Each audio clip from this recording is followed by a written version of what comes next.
sur Public Sénat.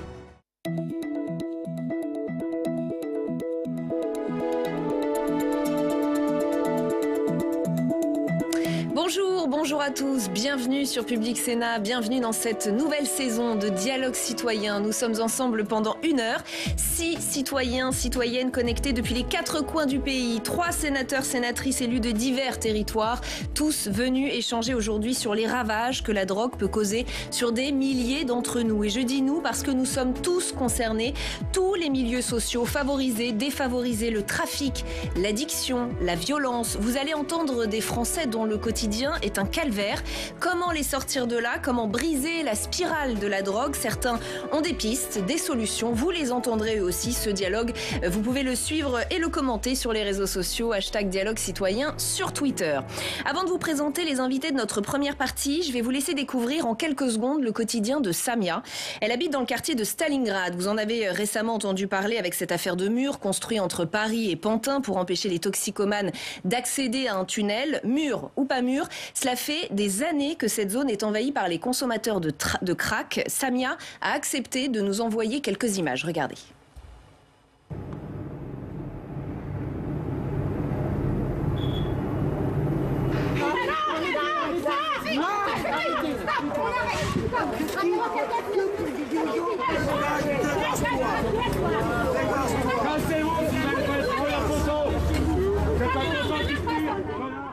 Voilà, des scènes qui illustrent un peu la tension et le ras-le-bol des habitants. Samia Foudeli, on vous retrouve avec nous. Merci beaucoup de nous avoir envoyé ces images. Vous avez 41 ans, vous élevez seul vos 2 enfants de 13 et 18 ans. Vous habitez le quartier depuis 13 ans. Je précise que vous allez bientôt déménager, notamment à cause de l'enfer que vous y avez vécu, et vous nous raconterez votre quotidien. Céline Burgot, bienvenue à vous et merci à vous aussi de témoigner. Vous avez 53 ans, vous êtes aide-soignante à Marseille. Vous avez élevé seul 6 enfants et vous vivez dans le quartier de la Busserine, un coin de la ville où il y a du trafic et des règlements de compte. Dans les années 2000, votre fils de 15 ans faisait ce qu'on appelle le chouf pour des dealers. Vous nous expliquerez ce que ça veut dire et ce que ça a impliqué pour lui et pour vous. Johanna Balavoine, bienvenue à vous également. Vous avez 35 ans, vous habitez dans les Pyrénées-Atlantiques. Votre nom dit quelque chose aux Français qui nous regardent. Vous êtes la fille du chanteur Daniel Balavoine. Vous ne l'avez pas connu, il est décédé avant votre naissance. Vous avez vous-même longtemps consommé de la drogue. C'était festif au début. Et puis, c'est devenu une addiction terrible. Votre histoire, on la retrouve dans cette BD qu'on voit à l'antenne, Les Lions endormis. On va en parler ensemble. Avec vous, pour échanger tout au long de cette émission, Bernard Jaumier, bienvenue. Vous êtes sénateur de Paris, apparenté au groupe socialiste, médecin de profession. Stéphane Le Rudulier, bienvenue à vous également. Vous êtes sénateur LR des Bouches-du-Rhône. Et Sonia de la Provôté, bienvenue à vous aussi. Vous êtes sénatrice centriste du Calvados, médecin également, médecin du travail. Samia Foudeli, votre quartier Stalingrad, on l'a dit, a refait la une il y a quelques jours à cause du mur. On ne va pas revenir sur la polémique, mais peut-être vous pouvez nous raconter ce qui attend finalement les habitants de Pantin. Le crack a pourri votre quotidien, on peut le dire comme ça? Ah oui, complètement. Oui. Depuis la décision de les parquer dans un jardin pour enfants en bas de chez nous, ça a vraiment pourri notre quotidien, oui, pendant 3 mois. En sachant qu'on n'avait aucune présence policière ou très peu. Qu'est-ce que ça voulait dire? Est-ce que ce sont des gens qui vous semblaient ou qui l'étaient dangereux? Qu'est-ce qu'ils faisaient dans la rue? Qu'est-ce qui vous effrayait? Non, moi j'étais pas spécialement effrayée, mais disons que c'est un climat qui est quand même très anxiogène, puisque on est confronté tous les jours à des gens malades, psychotiques, dans une détresse humaine. C'est une misère sous nos fenêtres tous les jours. C'est des personnes qui peuvent avoir des comptes très dangereux, oui. Donc on était vraiment pendant 3 mois confrontés à ça, mais tous les 10 mètres, on ne pouvait plus sortir, faire quoi que ce soit, ne serait-ce qu'acheter une baguette, aller à la boulangerie sans en croiser. Il y en avait même plus que des riverains, puisque je crois qu'il devait être au moins 300 ou 400 sur le pont Riquet, qui est sur le trottoir en face de chez moi. Et pardon d'entrer un petit peu dans les détails, mais je sais qu'en préparant cette émission, vous nous avez décrit des scènes qui étaient quand même assez difficiles à supporter, mais qui peuvent aider aussi nos élus et les téléspectateurs à se rendre compte de la situation. Vous disiez que vous aviez pu assister à des rapports sexuels dans la rue ou même à des scènes vraiment difficiles. Hein. Tout à fait, il y avait effectivement des rapports sexuels en pleine journée dans des dans des jardins, dans des halls d'immeubles, des personnes qui sont complètement déshumanisées, donc qui font leurs besoins devant vous. C'est terrible, c'est sûr.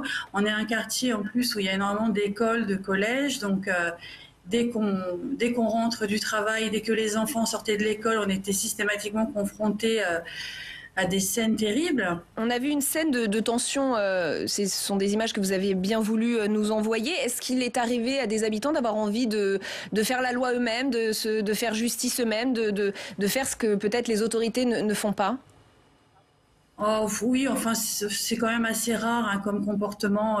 Quand ça arrivait, on essayait de les tempérer. Il y avait toujours un voisin pour leur dire de se calmer. C'est pas le but. Hein. De toute façon, on sait très bien que ce sont de toute façon des victimes, hein, des personnes qui ont besoin de soins, qui ont besoin d'être prises en charge. Alors des fois, oui, ça pouvait arriver qu'il y ait des confrontations, des heurts avec des dealers, notamment quand on manifestait, voilà, parce que les manifestations de riverains juste à proximité du campement, ça déplaisait aux modus, aux dealers, puisqu'il y avait des caméras, il y avait des journalistes, ces personnes-là ne voulaient pas être filmées ni photographiées. Donc oui, à ce moment-là, effectivement, il y avait ça pouvait dégénérer, oui.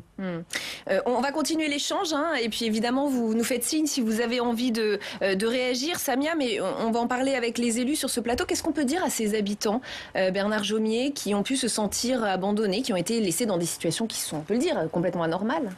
Alors, la situation que Mme Foudeli, elle a affrontée, moi j'ai été élu du 19e jusque l'année dernière, je connais bien... C'est mon arrondissement et c'est tout à fait anormal. Et c'est la résultante, au fond, d'une forme d'abandon. Je pense que si on veut avancer, il faut se mettre d'accord sur quelques grands principes. D'abord, ce sont des personnes qu'il ne faut pas laisser à la rue. Deuxièmement, il faut que les différents acteurs travaillent ensemble. Troisièmement, ça ne sert à rien de les renvoyer de territoire en territoire. Mais si on ne se met pas d'accord, hors de toute polémique, pour dire, vous savez...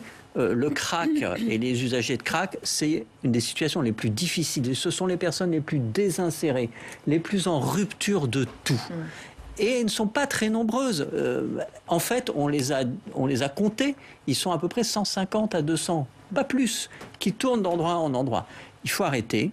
Il faut mettre en place un dispositif qui permet de les sortir de la rue et de proposer des solutions. C'est compliqué. Parce qu'ils sont tellement désinsérés que c'est déjà une victoire si on les amène vers un programme de substitution, si on arrive à les mettre dans un hébergement, même temporaire, etc. Donc il faut qu'on fasse ce travail. Mais moi, ce que je veux dire à madame, c'est que le principe, la ligne, ça doit être de réduire les risques liés à la drogue pour les usagers qui en sont, à la prononcer le mot, des victimes, et pour les riverains qui sont aussi des victimes. Stéphane Le Rudulier, Samia Foudeli nous disait en préparant cette émission que c'était aussi un quartier en particulier qui avait été concerné, et que si c'était arrivé dans un autre, dans les beaux quartiers de Paris, ce ne serait pas forcément arrivé. Et on peut se dire qu'effectivement, s'il y avait eu 150 crackers là dans le jardin du Luxembourg, juste à côté d'ici, ils auraient peut-être été déplacés un peu plus rapidement. Oui, mais le problème n'est pas de les déplacer rapidement. C'est pas le fond du sujet, c'est le traitement de ces personnes qui sont en totale déshérence, qui sont désocialisées, qui sont malades, victimes, ça a été dit. Et donc, il faut impérativement traiter le sujet par des structures adaptées, par un accompagnement au quotidien. Et comme le disait à juste titre mon collègue, effectivement, ce ne sont pas 20 000, 30 000 personnes. Il s'agit de 100, 150, 200 personnes. Et si l'État est incapable de gérer 150 ou 200 personnes en déshérence, on a véritablement des questions à se poser sur la légitimité de l'État. Mais qui a un rôle à jouer, Sonia de la Provôté ? Il y a différents acteurs. Est-ce que c'est l'arrondissement ? Est-ce que c'est la mairie ? Est-ce que c'est la région ? Est-ce que c'est l'État ? C'est un problème de santé, c'est un problème de sécurité publique, c'est un problème social. Donc l'État a sa part de responsabilité à assumer dans l'affaire. Et c'est vrai qu'il y a une forme de révolte, à la fois d'être obligé de subir ça et aussi de face à une forme d'incurie ou je sais pas, de lâcheté ou peut-être de déni de la situation. Mais clairement, C'est même pas une question institutionnelle, c'est-à-dire qu'il y a des médecins, il y a des personnes en charge de la sécurité, il y a des personnes en charge de l'accompagnement social. Ces comités de pilotage-là existent pour tout un tas de sujets. Il suffisait d'en utiliser un au niveau de l'arrondissement ou au niveau de la ville de Paris pour pouvoir accompagner les choses. Et on va poursuivre avec le témoignage de Céline Burgot. Et évidemment, vous n'hésitez pas tous à réagir, même si ce n'est pas officiellement votre tour. Céline Burgot, la drogue et le trafic ont aussi pourri votre vie pendant des années. Cette fois, c'est votre fils qui s'est laissé embarquer par le trafic de drogue dans les quartiers nord de Marseille quand il avait 15 ans. Il faisait le guetteur pour les dealers et ça a mal tourné, très mal tourné. Est-ce que vous pouvez nous raconter ce qui s'est passé? En fait, déjà, j'ai appris qu'il était dans les réseaux, il avait 15 ans. Donc, je ne sais pas quand est-ce qu'il est rentré. Et quand je l'ai su, je suis devenue folle dans le sens où j'ai culpabilisé en tant que mère en me disant où est-ce que j'avais foiré quelque part. Et j'ai décidé de réagir. Donc, j'ai dénoncé mon fils à la brigade des stupes. Et quand j'ai expliqué la situation en demandant de l'aide à la police m'a dit « Démerdez-vous avec le réseau, votre fils a le QMR2 ». Donc j'ai fait plein de formalités administratives, j'ai fait des déclarations au juge pour avoir une enquête avec l'AEMO qui est l'aide éducative à milieu ouvert. Et mes autres enfants étaient en danger. Et quand j'ai vu que ça n'aboutissait pas, j'ai décidé de déclarer la guerre au réseau, de me démerder tout seul. C'est-à-dire, qu'est-ce que ça veut dire déclarer la guerre au réseau? Ça veut dire que j'allais rien lâcher, j'allais les affronter, tout simplement. Et je l'ai fait. Pendant 3 ans, j'ai lutté. Et j'ai eu toutes sortes de répercussions. Et j'ai sorti mon fils des réseaux. Qu'est-ce qu'il vous disait, votre fils? J'imagine que vous communiquiez un petit peu avec lui quand même. Est-ce qu'il y était de force?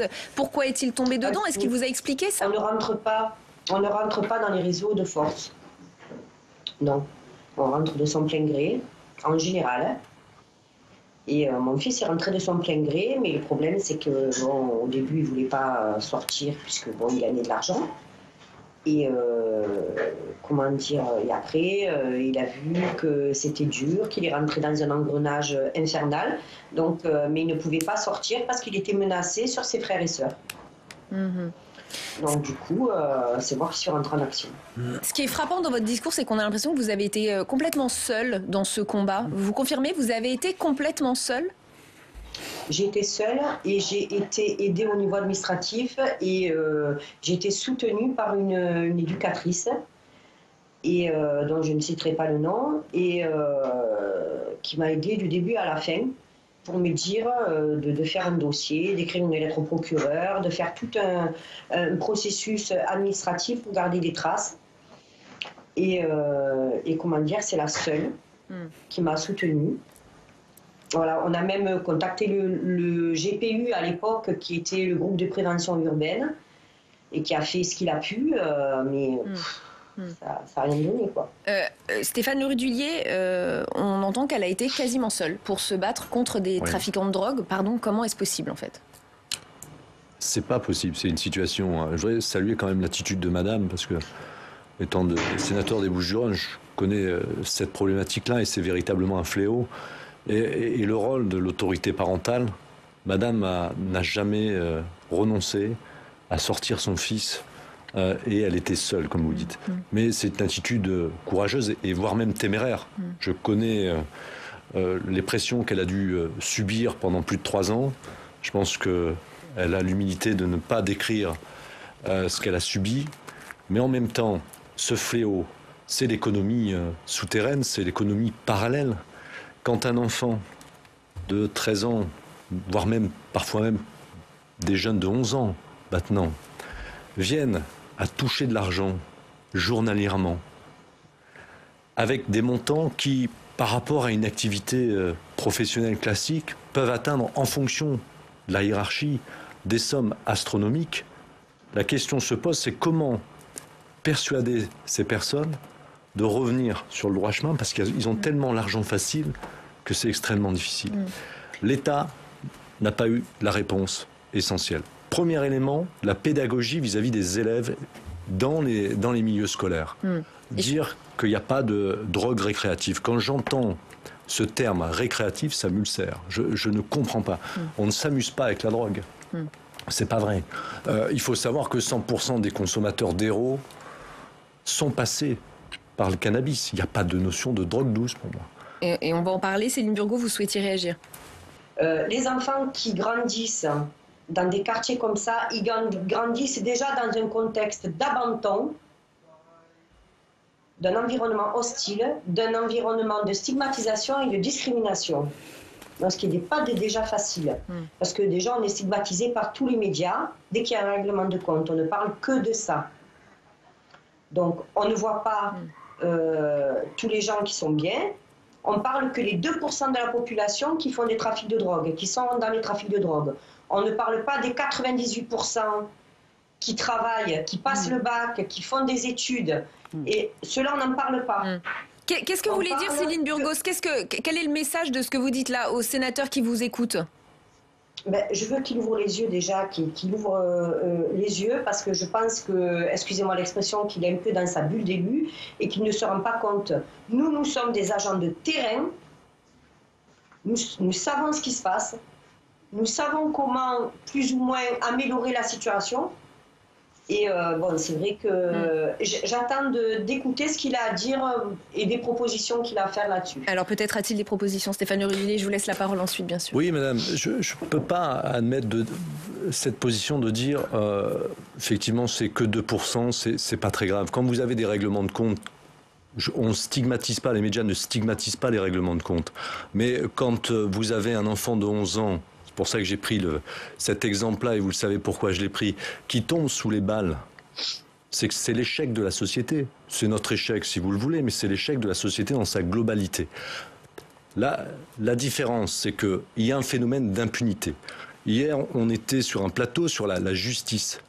Il faut que l'enfant comprenne, dès le premier acte, dès qu'il sort du cadre légal, il faut que la société ait une réponse. Elle soit proportionnée par rapport à ce qu'il a fait, mais il faut que la société ait une réponse. Aujourd'hui, nous sommes totalement impuissants par rapport à ça. Donc, sévérité par rapport à ces comportements déviants et aussi beaucoup de pédagogie. On ne fait pas assez de pédagogie dans les écoles. La drogue est un fléau. Ce n'est pas quelque chose qui ressemble à l'alcool, puisqu'on fait souvent des comparaisons entre la drogue et l'alcool. Et là aussi, il y a deux axes, la prévention, mais également la répression. Il faut être beaucoup plus ferme et il faut que les forces de l'ordre aient les moyens également d'intervenir. Vous l'avez dit, madame, vous avez été seule à un moment donné quand vous êtes allé voir les forces de l'ordre. Donc, effectivement, il faut des renforts, mais également que ces forces de l'ordre se spécialisent pour lutter contre ce trafic. Je précise qu'il y a un plan qu'Emmanuel Macron a dévoilé il y a quelques semaines, notamment sur la sécurité, pas que, mais aussi la sécurité. Bernard Jomier. Non, mais moi, ce que je trouve vraiment intéressant, c'est que toutes les deux, vous nous expliquez une situation que vous vivez qui est dure, mais en fait, elles sont quand même très différentes. On peut pas dire il y a un problème de drogue. Je veux dire, les usagers de crack, c'est très spécifique. C'est une population. Je veux dire, vous pouvez mettre en place tous les dispositifs que vous voulez. Il faut un niveau d'individualisation. Oui. Il faut les prendre un par un. Ça prend beaucoup de temps. Moi, j'ai travaillé dans un centre de substitution.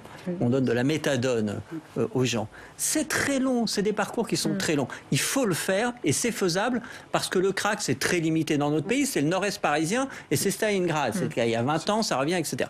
Et puis, le problème dont Madame parle à Marseille et Stéphane Le Rudulier, qui est beaucoup plus vaste. Absolument. Qui est la question, en gros, du cannabis. Beaucoup. Une économie qui génère des profits incroyables et des quartiers entiers qu'on a délaissés et qui sont happés par ça. Et c'est pas parce que c'est facile, c'est parce que aussi c'est là en bas de chez soi.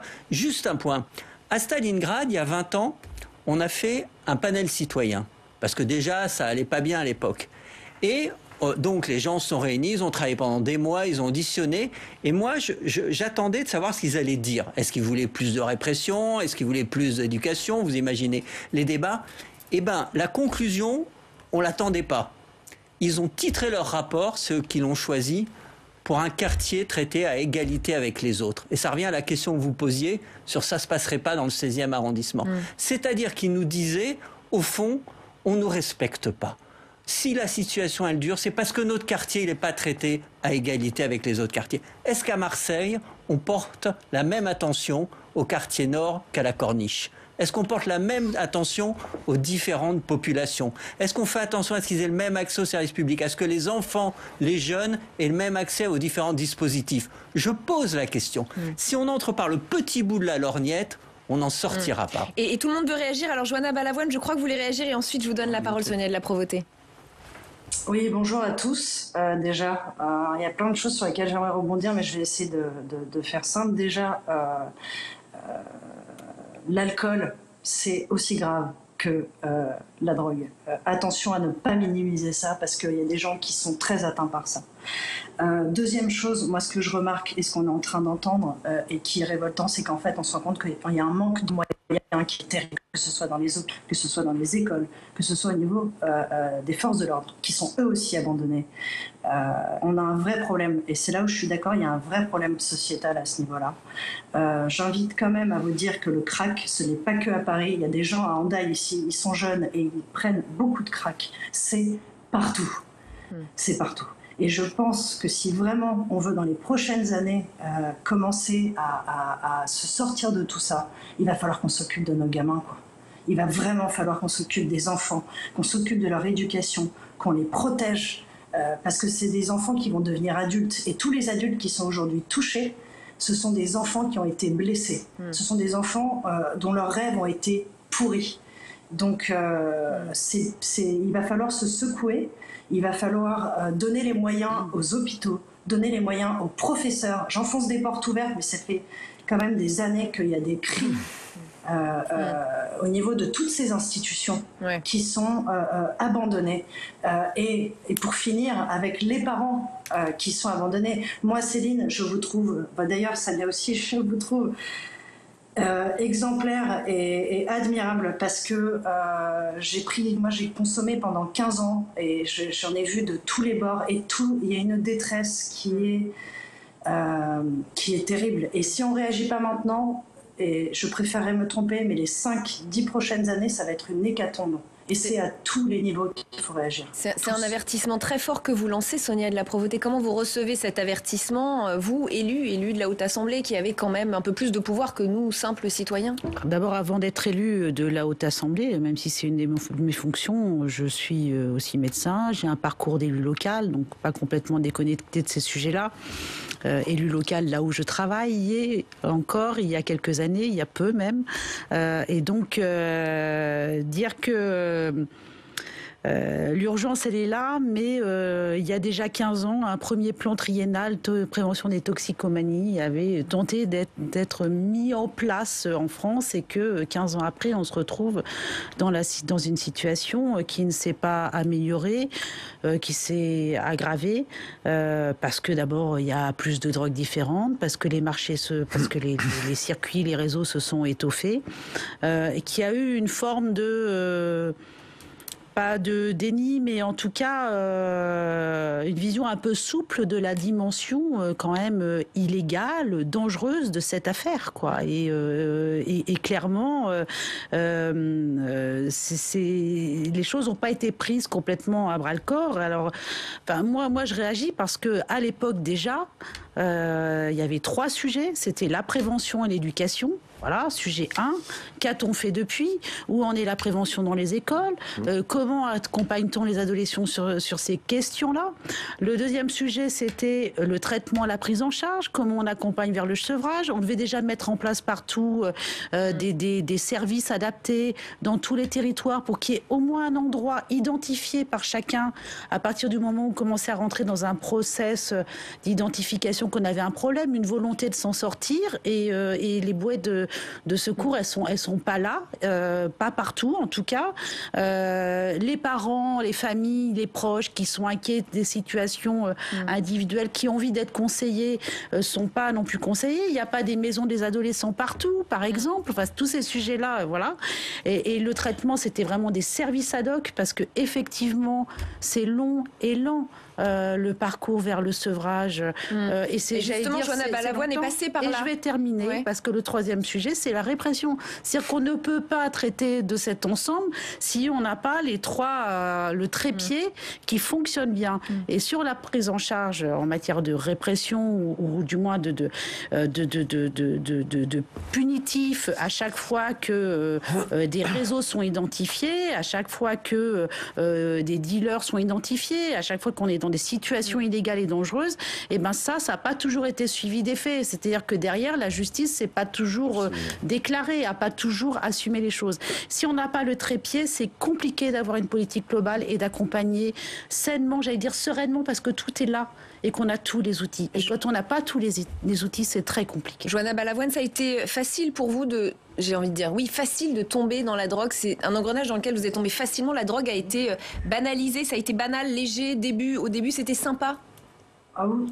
Bon, avec du recul, non, c'est pas sympa, mais oui, c'est d'une facilité déconcertante. C'est-à-dire que moi, j'avais 16 ans, j'ai pris un petit boulot d'été, je suis dans la restauration, et j'étais avec des gens qui avaient une 10-15aine d'années de plus que moi. On est 5, on est dans un appartement, il y a de la cocaïne, Un jour plus tard, on sort en boîte, donc j'ai 16 ans, je peux rentrer en boîte, c'est pas normal, je me retrouve avec de l'ecstasy. Il y a une banalisation qui est terrible. Moi, ce que j'aimerais dire, c'est-à-dire que là, on est en train de chercher des solutions à plein de choses. Donc, on veut traiter le mal, ce qui, je crois, et c'est facile à dire, mais il faut traiter le symptôme.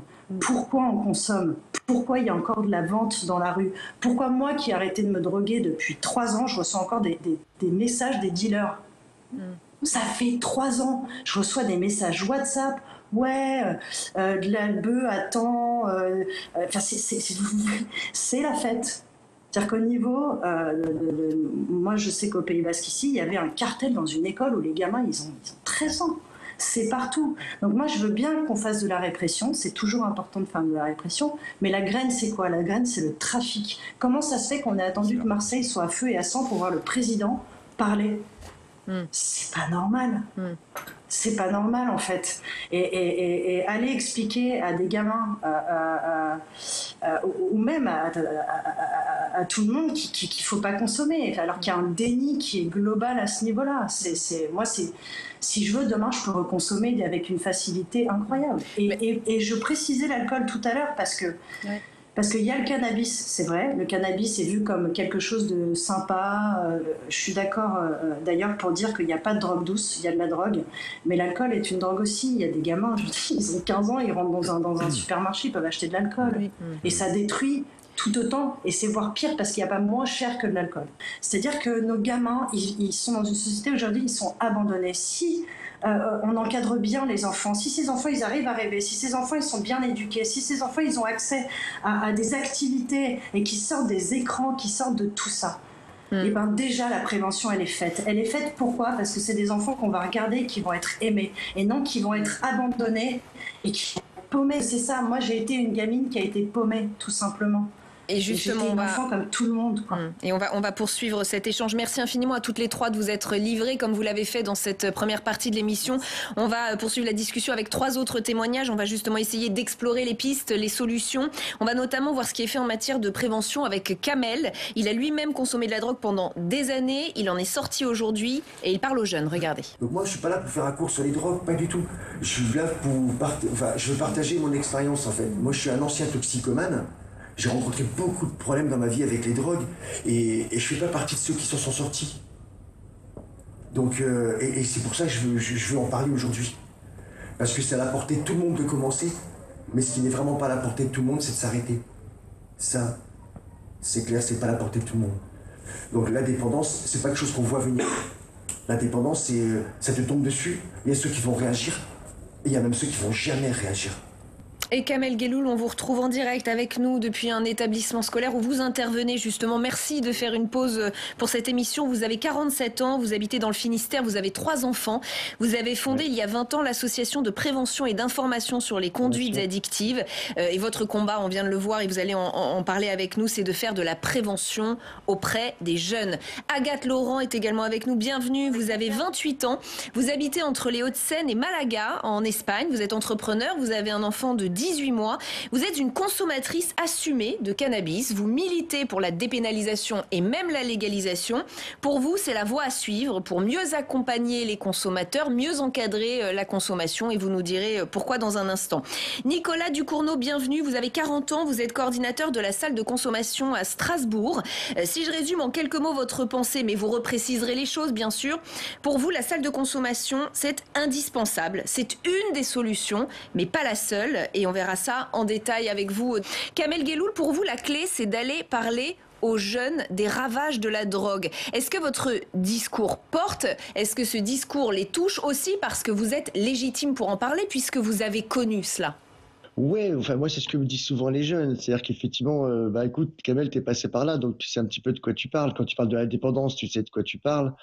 Voilà, quand tu parles des privés de liberté, tu sais de quoi tu parles aussi. Enfin voilà, et c'est vrai que moi c'est ce que je veux faire passer comme message en fait. Moi, c'est vrai que je dis pas que si j'avais été informé, je me serais pas drogué. Je dis pas ça. Je dis juste que si j'avais été informé, j'aurais l'opportunité d'avoir un choix. Est-ce que Et vous moi, à sentez qu'ils l'époque, sont, pardon, est-ce que vous sentez qu'ils sont réceptifs et à quel type d'arguments sont-ils réceptifs? Aux arguments sur la santé, sur la sécurité, sur l'isolement que ça peut créer? Sur l'isolement, sur la santé, ouais, ça beaucoup, ouais. Notamment sur la mémoire. Moi, je vois ça par rapport au cannabis. Hein.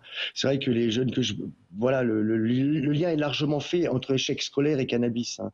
Moi, j'interviens dans beaucoup d'établissements scolaires et c'est vrai qu'il y a quand même pas mal de soucis. Et le problème est national. Hein. Moi, j'interviens au niveau national.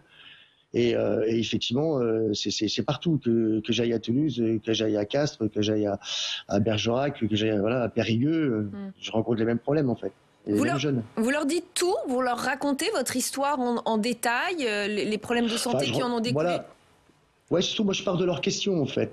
Voilà, c'est surtout ça, je pars vraiment de leurs questions. Donc c'est comment est-ce qu'on fait pour arrêter de se droguer. Enfin, ils ont des questions qui sont vraiment pertinentes. Hein. C'est quoi être dépendant? Parce que c'est vrai, ils entendent plein de choses et je pense qu'à un moment, il faut rectifier un petit peu le tir, notamment autour du cannabis. Je trouve que, ouais, voilà, il y a beaucoup de gens qui banalisent le cannabis et je trouve ça un petit peu dommage. Pour moi, le cannabis, il pose pas de problème aux gens qui ont 25 ou 30 ans. C'est pas ça le problème. Le problème, c'est pour les mineurs, c'est pour les tout jeunes qui sont encore en train de se construire et pour eux, ça peut être très compliqué. Il faut quand même savoir que le cannabis, c'est une drogue qui est anti-motivationnelle. Ça t'enlève toute motivation. Et c'est vrai qu'une fois qu'on est dans le piège, on est dedans, quoi. Et ça peut être très compliqué. Et où je leur parle aussi beaucoup, c'est sur le dealer. Parce que le dealer, souvent, c'est pas le dealer des cires américaines. Hein. La consommation, en général, l'initiation, elle se fait par quelqu'un que le jeune connaît parfaitement. Et ça, c'est important de le dire aussi. C'est quoi leur rapport à la drogue et au trafic de drogue? Est-ce que les réseaux sociaux ont changé quelque chose, par exemple? Est-ce que pour eux, c'est plus facile de s'en procurer aujourd'hui? Oh bah, aujourd'hui, tu vas sur WhatsApp voilà, ou d'autres réseaux sociaux, tu commandes ton produit et t'es livré à la maison. Et ça touche tous les milieux sociaux, tous les âges, les filles, les garçons? Ah ouais. Ah ouais, bon, déjà, moi, il y a encore quelques années, je dirais qu'il y avait 60% d'hommes pour 40% de femmes. Maintenant, les filles ont très largement rattrapé les garçons. Moi, c'est du 50-50, hein, franchement. Et, ouais. Et pour vous, en termes de prévention, vous auriez besoin de plus de moyens, d'être accompagné, de développer cette prévention que vous faites déjà? Ah ouais, moi de toute façon, la moitié de mon temps, je vous dirais franchement, je le passe dans l'établissement scolaire, et l'autre moitié de mon temps, je le passe à former des adultes. Parce que je trouve ça hyper important. Donc moi je donne des cours, je fais des informations des écoles de gendarmerie, je fais des informations auprès de la police, je fais des informations auprès des infirmières, auprès des éducateurs spécialisés, parce que aussi c'est des personnes qui de par leur métier seront en proximité avec ça et seront importants qu'on ait déjà qu'on ait tous à peu près le même discours, qu'on sache à peu près où est-ce qu'on va, notamment sur l'alcool, sur d'autres produits, parce que moi je n'arrive pas à comprendre qu'on puisse séparer l'alcool des drogues. Pour moi l'alcool est une drogue. Moi quand je parle des drogues, je cite l'alcool. Voilà, c'est important. Ça, c'est un discours qui revient beaucoup et on l'a vu déjà en première partie de cette émission. Stéphane Le Rudulier, il faudrait plein de gens comme Kamel Guelloul qui aillent dans les établissements. Il faut la pousser, cette prévention. Oui, on l'évoquait tout à l'heure, mais quand je vois le rôle essentiel qu'a ce monsieur au sein des établissements scolaires, dès le plus jeune âge, et les jeunes consomment de plus en plus tôt. Contrairement à ce qu'on a pu croire à un moment donné où ils étaient préservés parce qu'ils étaient au collège ou au lycée. C'est totalement faux, ce n'est plus vrai, tout au contraire.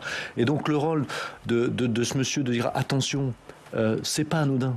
Il n'y a pas de drogue douce, il n'y a pas de drogue récréatif, à usage récréatif plutôt, mais il y a surtout des drogues qui amènent à la psychose, aux troubles du comportement, au fait qu'on soit en échec scolaire, en désocialisation également.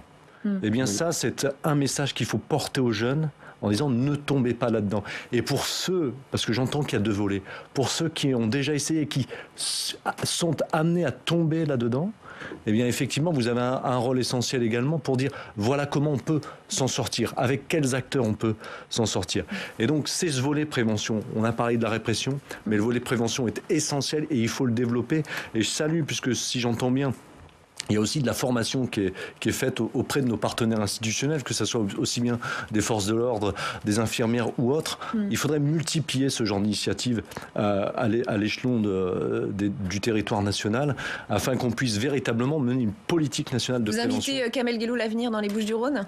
Non mais écoutez, non mais je vous ou assure, au Sénat. Ou au Sénat, mais en audition. à la rigueur en audition, mais dans les Bouches-du-Rhône, on aurait besoin d'un Kamel multiplié par 1000 ou 2000 pour véritablement avoir une politique de prévention efficace. Quand on parle de prévention, c'est vrai qu'on se demande pourquoi il y a si peu ou si rarement des campagnes de prévention nationale. Sonia de la Provôté, c'est vrai que la prévention, ça peut aussi passer par des messages nationaux, ça peut être de grande ampleur. Pourquoi ce sont des personnes, des individus qui seuls agissent au quotidien comme Kamel en allant dans les établissements? Ça peut être de plus grandes... Parce qu'il y a plusieurs dimensions dans tout ça. Le message national, c'est le message collectif. Et le message collectif, le moins qu'on puisse dire depuis une vingtaine d'années, c'est qu'il est plus que confus. Et que le cannabis d'il y a 20 ans n'est pas celui de maintenant, et qu'il y a tout un tas de sujets quand même pour lesquels il faut quand même remettre un petit peu les compteurs à zéro et avoir quelque chose de clair. Même le message politique en l'espace d'un mandat n'est pas tout à fait le même. Donc on voit bien que tout ça est très évolutif et qu'il y a des lobbies pour, des lobbies contre. Moi je pense que c'est complémentaire. Il faudrait qu'on se mette au clair sur le message national et que la parole politique, médiatique ou de porteurs identifiés que sont des personnes connues, etc., que cette parole-là soit à peu près unitaire. Mais enfin là, ce qu'on vient de traverser avec la crise montre bien qu'on a du mal à avoir des paroles uniques sur des sujets graves. Et le deuxième sujet, c'est l'accompagnement plutôt collectif à plus petite échelle sur des populations ciblées.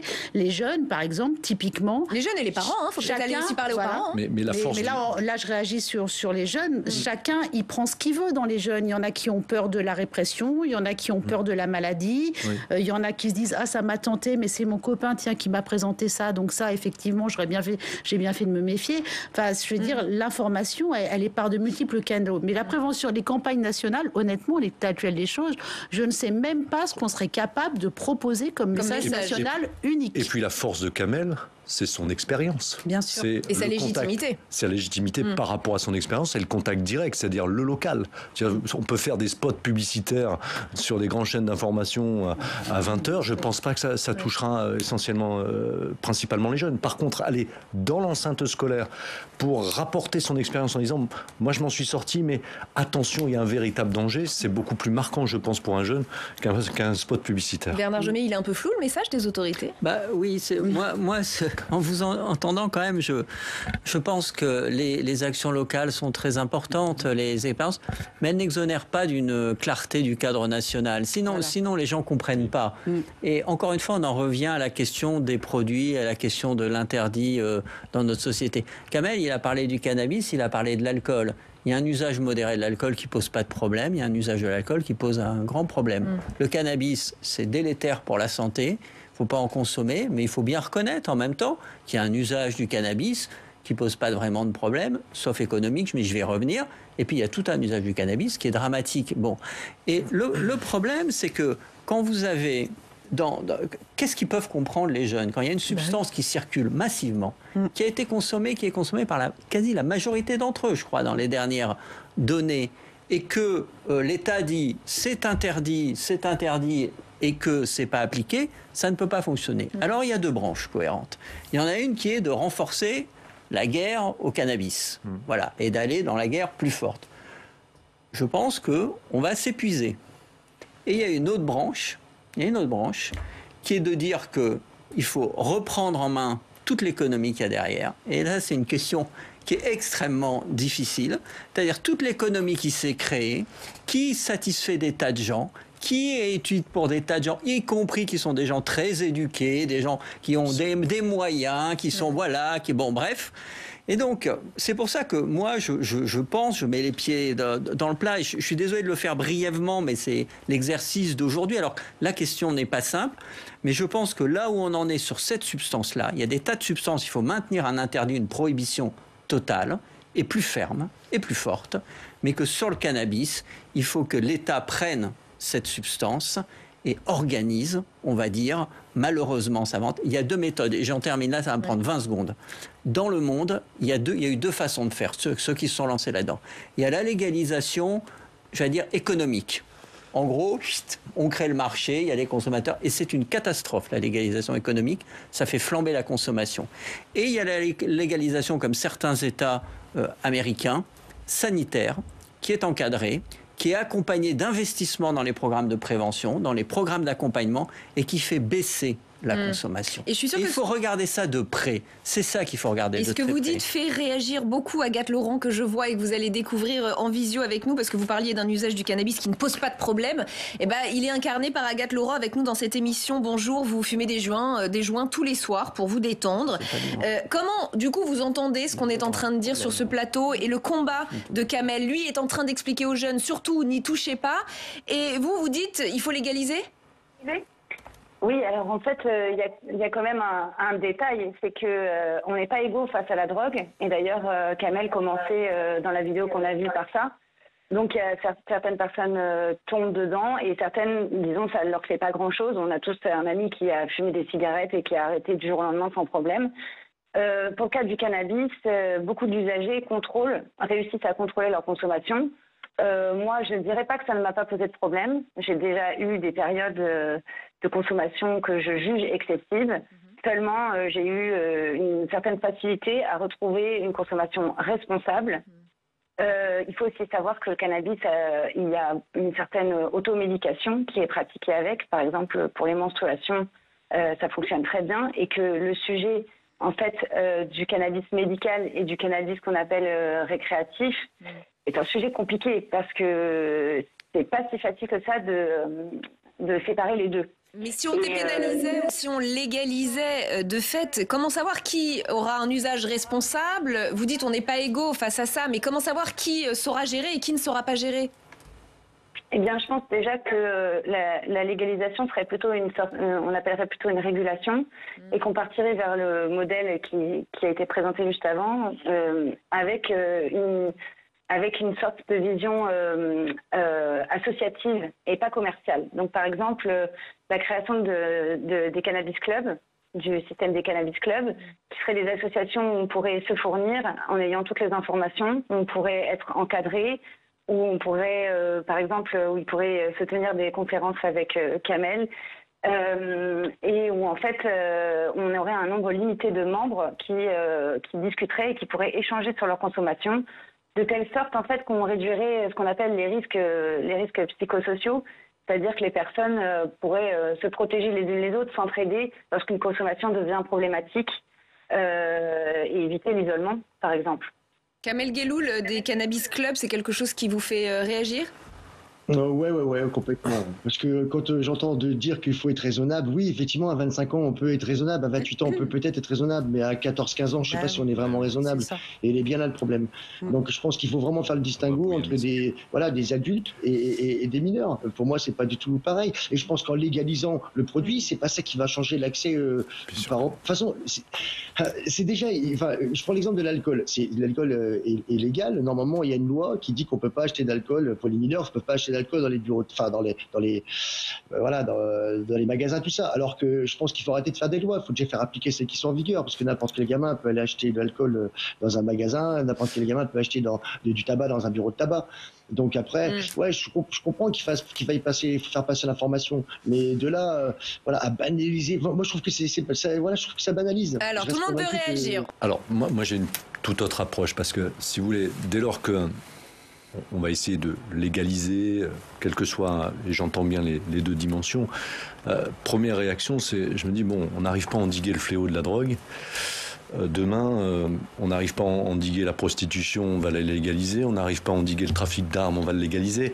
Et ça va forcément, légalisation égale banalisation. Premier élément. Le deuxième élément, et là c'est sur un aspect peut-être un peu plus profond, les trafiquants qui génèrent des millions d'euros par mois par rapport au cannabis vont peut-être avoir la tentation de se tourner vers d'autres substances, et peut-être encore plus dangereuses et plus nocives. Et c'est déjà fait. Pardon ? Allez-y, continuez. Kamel dit c'est déjà fait. C'est déjà fait, mais justement, ça va ne se faire que se renforcer. Et c'est la raison pour laquelle je préférais avoir un cadre strict et qu'on renforce véritablement la prévention vis-à-vis des jeunes, parce que pour moi c'est essentiel, c'est un combat. Impunité, vraiment avec des peines sévères. On n'a pas trop parlé des consommateurs, ça a été dit, mais il n'y a pas que des consommateurs qui vivent dans la précarité ou qui sont en déshérence. Il y a certaines, disons-le, classes sociales, même classes sociales supérieures, à travers l'usage récréatif du cannabis, qui passent de très bonnes soirées et qui contribuent à ces trafics également et à la valorisation de ces trafics. Et c'est là où il faut que l'État ait une réponse très ferme vis-à-vis également des consommateurs et de la peine qui est de 100 € pour l'heure et qui n'est pas appliquée. Et là, je vous rejoins, il y a un problème d'application du cadre législatif puisque très peu de consommateurs sont quand même pénalisés. Sonia de la Provoté, et ensuite je vais me tourner vers Nicolas Ducournau.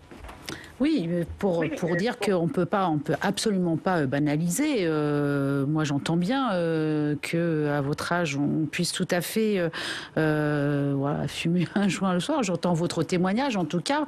On entend aussi énormément d'autres témoignages d'une toute autre nature sur des phénomènes de dépendance. Ne viennent pas témoigner ceux qui ont finalement eu des bouffées délirantes et des moments dramatiques. Ne viennent pas se témoigner ceux qui ont eu des idées suicidaires, qui ont eu des traversées terribles dont ils ne sont pas sortis. Enfin, je veux dire, quand on est médecin, c'est aussi enfin, je veux dire, ce ne sont pas des situations rares. Ce ne sont pas des situations rares. On considère que chez les consommateurs réguliers, il y en a 20% qui déclenchent une addiction telle qu'ils ont des troubles graves qui en découlent et qu'il ne faut pas sous-dimensionner cette problématique de santé publique qui est une problématique réelle.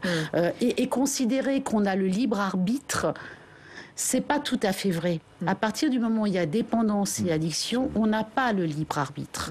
On n'a pas le libre arbitre. Donc il faut toujours à un moment qu'il y ait un élément déclencheur, une épaule, quelqu'un, une information qui permet de se dire qu'on est à nouveau en situation de choix. Mais c'est pas tout à fait spontané cette situation de choix. Quand on est bien entouré et qu'on vous conseille vers le choix et qu'on arrive à s'en sortir soi-même, tant mieux. Mais c'est pas le cas de figure le plus fréquent. C'est pas tout à fait vrai. Et donc on doit vraiment accompagner. Et là, je réinsiste là-dessus. J'ai l'impression de redire la même chose depuis le début. Mais si on n'a pas les structures d'accompagnement, si on n'a pas le message individuel, si on n'a pas la prise en charge ad hoc, sur mesure, eh bien, on aura toujours de grandes difficultés avec tout un tas de jeunes et de personnes moins jeunes qui n'arriveront pas à s'en sortir parce qu'on n'aura pas mis les moyens et les compétences pour ça. Alors, les structures, parlons-en, pas pour le cannabis, mais pour des drogues plus dures. Nicolas Ducournau, vous travaillez dans une salle de consommation. Il y a beaucoup de faux discours et de fantasmes autour des salles de consommation qui sont parfois appelées salles de shoot, d'ailleurs, ça veut dire beaucoup. Expliquez-nous clairement ce qui s'y passe dans ces structures. Comment ça se passe très concrètement ? Alors effectivement, on s'adresse cette fois à d'autres personnes, d'autres publics. On a parlé longuement ici de cannabis et de jeunes gens. Là, on s'adresse plutôt à des personnes qui sont en prise avec les consommations, des consommateurs actifs. Et là, on est plutôt sur le versant de ce qu'on appelle la réduction des risques. Donc l'idée, c'est d'accueillir les personnes. C'est d'abord un lieu d'accueil, comme il en existe d'autres, comme il en existe depuis des années en France, notamment les centres d'accueil et de soins en addictologie. Mais cette fois, où les personnes ont la possibilité de consommer à moindre risque, dans un espace sécurisé, sous la supervision d'intervenants socio-sanitaires. Voilà, l'idée, c'est qu'elles, quand bien même elles consomment, qu'elles puissent le faire dans des conditions sanitaires acceptables, pas à la rue, et qu'elles puissent réduire les risques liés à leur consommation. Par risque, on entend risque d'overdose, risque de transmission d'hépatite et de VIH, risque infectieux, etc.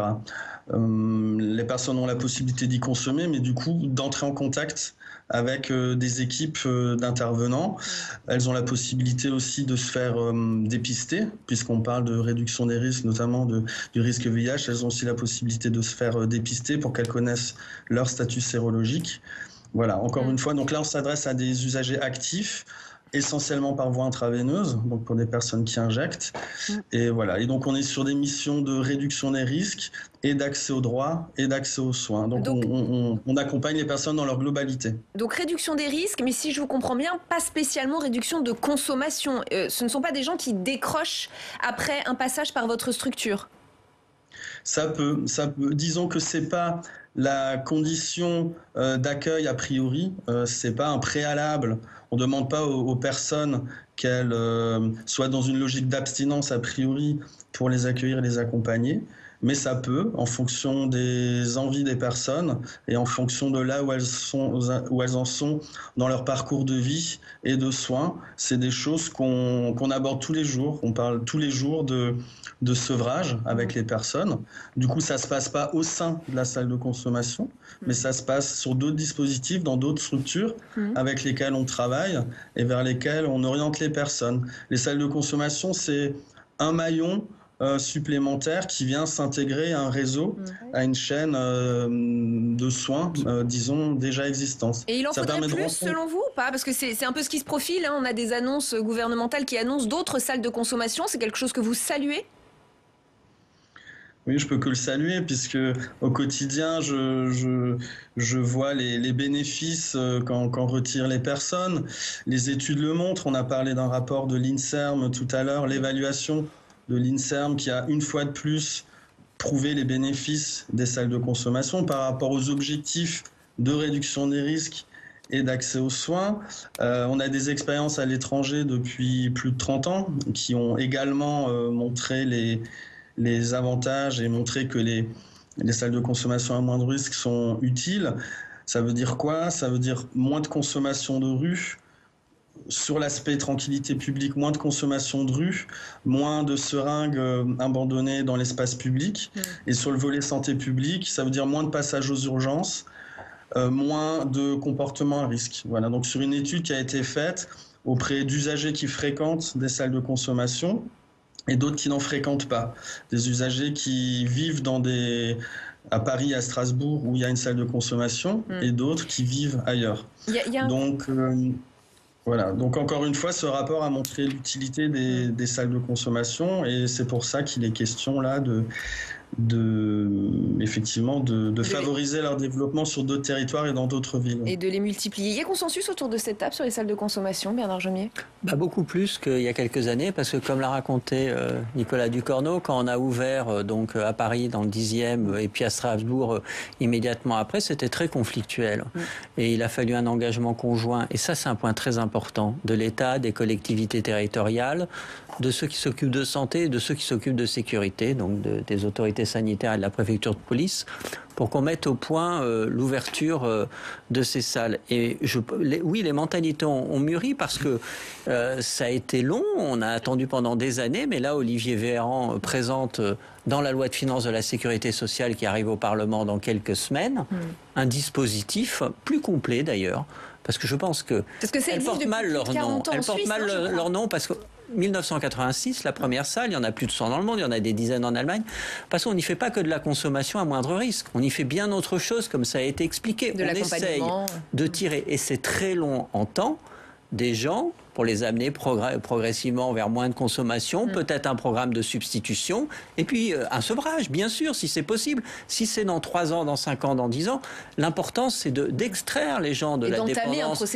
et de les aider et de les accompagner. Et donc, le dispositif qui va nous être soumis, moi je le dis, je l'ai dit à Olivier Véran hier soir, je pense que c'est un bon dispositif et qu'il faut qu'il y ait un consensus politique qui se crée autour. Et tout le monde n'était pas convaincu au début, je ne sais pas si vous l'êtes, Stéphane Le Rudulier. Je suis convaincu qu'il faut des structures d'accompagnement.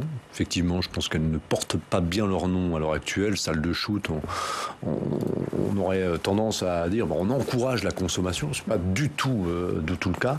Maintenant, il y a juste un point sur leur localité, leur localisation, par rapport à leur périmètre. Ça a été dit tout à l'heure.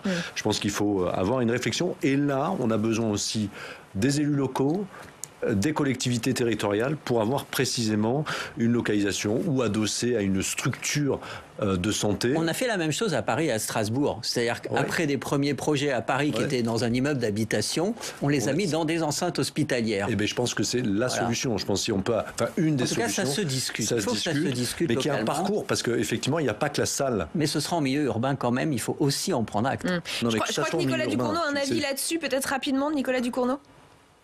Oui, effectivement, l'implantation, c'est primordial, à la fois pour l'accès des usagers, qui sont les premiers concernés, parce qu'effectivement, c'est-à-dire l'idée, c'est de trouver un compromis, un équilibre entre offrir la possibilité aux personnes d'y accéder facilement, donc que la salle ne soit pas trop isolée des scènes de consommation. Effectivement, il faut qu'il y ait un dialogue pour qu'elles puissent s'implanter sereinement avec les riverains et les habitants autour. Si vous voulez, le contexte entre Paris et Strasbourg, il est très différent dans la mesure où à Strasbourg, il n'y a pas comme à Paris, de scènes ouvertes, c'est-à-dire des scènes de consommation massive, comme on les voit actuellement autour du crack.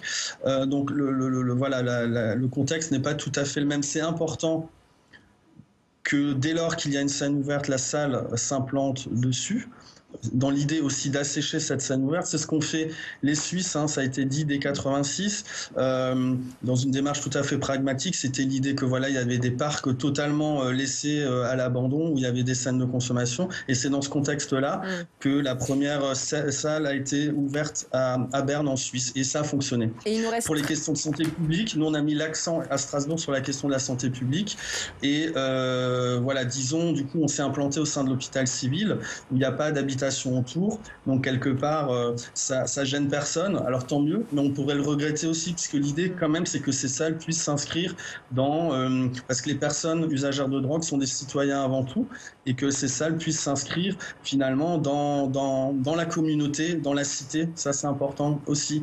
À Genève, la salle de Genève, elle est à côté de la gare, c'est un Algeco vert fluo, personne ne peut passer à côté. La salle s'appelle Quai Neuf. À la gare de Genève, il y a 8 quais et la salle s'appelle Quai Neuf. Donc ça en dit long sur l'inscription sociale de cette salle en Suisse, à Genève. Et il nous reste très peu de temps. Je vais vous demander à tous les trois en plateau de peut-être conclure en quelques secondes par rapport à tout ce qui a été dit dans cette émission. Ça a été très riche et merci évidemment à tous pour vos témoignages. Est-ce que ça peut vous inspirer pour la suite, pour votre travail législatif à vous, Sonia de la Provôté? Moi, d'abord, réagir sur ce qui vient d'être dit et dire que moi aussi, je m'inscris dans la logique de fonctionnement de ces structures, et encore une fois, adossé sur un projet de territoire avec à la fois la dimension sociale, sanitaire, et vraiment que ce soit dans un réseau, parce que effectivement, à partir du moment où on remet les gens finalement dans un parcours, c'est ça le sujet. Ça peut être parfois ténu, cette attache, mais c'est pas bien par le centre que le contact et les choses se refont.